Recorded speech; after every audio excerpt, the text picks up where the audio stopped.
আমি হলাম টকের রাজা তেঁতুল, যার আছে বড় বড় চুল সেই খাবে তেঁতুল। আরে দূর মালিক, তুমি এত সুন্দর পেয়ারা খাওয়াবার দেখি দাঁত টক করার জন্য এই কাঁচা কাঁচা তেঁতুল খাবে? চুপ কর সালা পেট মোটা পেয়ারা। বাবুরে মালিক, এই পেয়ারা তেঁতুলের সাথে এত কিছুর আয়োজন, সবকিছু একত্র করে কি আবার তরকারি রান্না করে খাবে নাকি তুমি? হ্যাঁ, আউ আউ, আরে আরে একটু আস্তে আস্তে মালিক, চামড়া টামড়া সবকিছু তো একদম ছিলে ফেললে গো তুমি।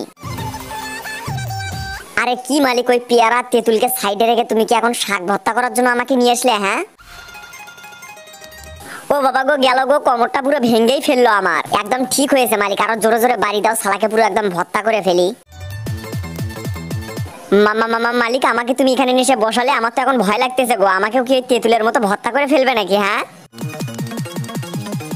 আইও মা, কত বড় রাক্ষস লোক। তাহলে দেখো সবকিছু একত্র করে একদম ঘাঁটি বানিয়ে ফেললো। এই যে বাবু, তোমরা ভিডিওতে লাইক করে চ্যানেলটি সাবস্ক্রাইব করে দাও তো, আর অবশ্যই কমেন্ট করে বলো কার কার পেয়ারা মাখা খেতে ভালো লাগে।